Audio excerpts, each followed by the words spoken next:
नमस्ते दोस्तों।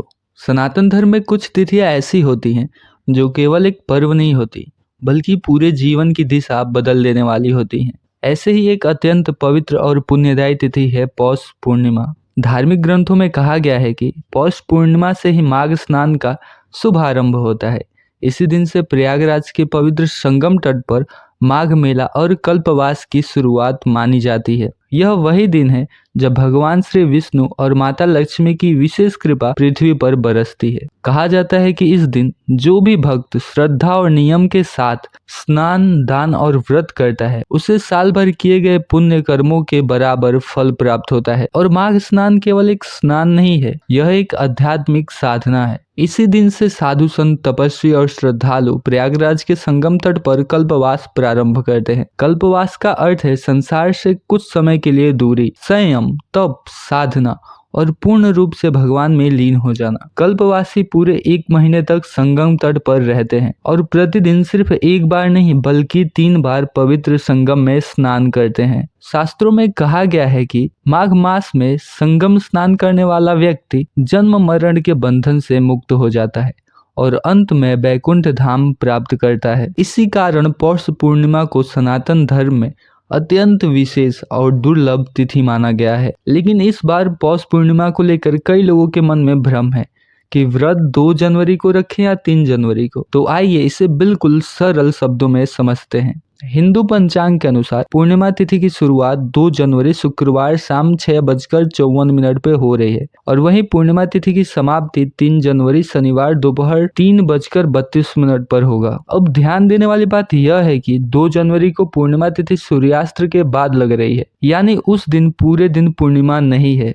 सनातन परंपरा में व्रत, स्नान और दान हमेशा उदया तिथि में ही श्रेष्ठ माने जाते हैं। इसलिए पौष पूर्णिमा का व्रत, स्नान, दान और पूजा 3 जनवरी शनिवार को करना ही सबसे उत्तम और शास्त्र सम्मत माना जाएगा। ब्रह्म मुहूर्त की बात करें तो सुबह 5:36 से 6:24 तक रहेगा। यह समय स्नान, मंत्र जाप और साधना के लिए सबसे श्रेष्ठ माना जाता है। सूर्योदय की बात करें तो सुबह 7:12 पे हो जाएगा और प्रातः पूजा मुहूर्त की बात करें तो सुबह 5:33 से 7:14 तक रहेगा। इस समय आप पूजा, संकल्प, जप और व्रत की शुरुआत कर सकते हैं। अब बात करें शाम की पूजा और दीपदान की तो शाम 5:34 से 6:59 तक यह समय दीप जलाने, विष्णु पूजा और लक्ष्मी पूजन के लिए अत्यंत शुभ माना गया है। और एक इम्पोर्टेंट बात, पूर्णिमा का व्रत चंद्रदेव की पूजा के बिना अधूरा माना जाता है, क्योंकि पूर्णिमा के दिन चंद्रमा अपनी 16 की 16 कलाओं में पूर्ण होते हैं। इस बार 3 जनवरी को भले ही पूर्णिमा तिथि दोपहर 3:32 पर समाप्त हो रही हो, लेकिन चंद्रोदय शाम 5 बजकर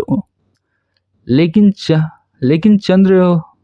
चंद्रोदय शाम 5:49 पर होगा। इसलिए आप इस समय चंद्रदेव को अर्घ्य दे सकते हैं और पूजा कर सकते हैं। जो लोग परंपरा के अनुसार 2 जनवरी को व्रत रखना चाहते हैं वो भी रख सकते हैं, लेकिन श्रेष्ठ फल के लिए 3 जनवरी ही उत्तम है। और इस बार पौष पूर्णिमा पर अत्यंत शुभ संयोग बन रहे हैं।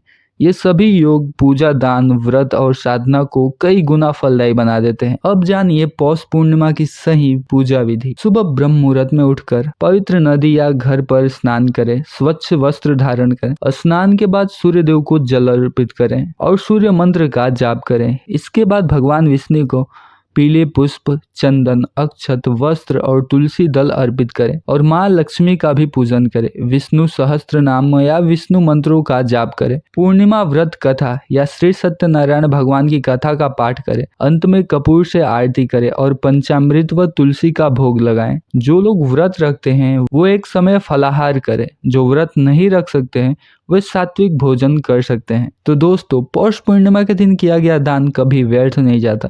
इस दिन अन्न, वस्त्र, तिल, घी, कंबल या धन गरीबों, ब्राह्मणों और जरूरतमंदों को देने से अक्षय पुण्य की प्राप्ति होती है। और शास्त्रों में कहा गया है कि पौष पूर्णिमा की रात की गई आराधना शीघ्र फल प्रदान करती है। इसलिए रात्रि में चंद्रदेव को अर्घ्य दें और मन से प्रार्थना करें। मान्यता है कि इस दिन मांगी गई सच्चे मन की कामना अवश्य पूरी होती है। तो दोस्तों, यह थी पौष पूर्णिमा की सही तिथि, शुभ मुहूर्त, माघ स्नान और व्रत पूजा की पूरी जानकारी। तो अब मिलते हैं आपसे नए वीडियो में जिसमें हम सुनाएंगे आपको पौष पूर्णिमा की कथा। तो आप हमारे इस चैनल के कथा वाले प्लेलिस्ट में जाकर सुन सकते हैं। तो मिलते हैं आपसे उसी वीडियो में, तब तक के लिए जय श्री कृष्णा।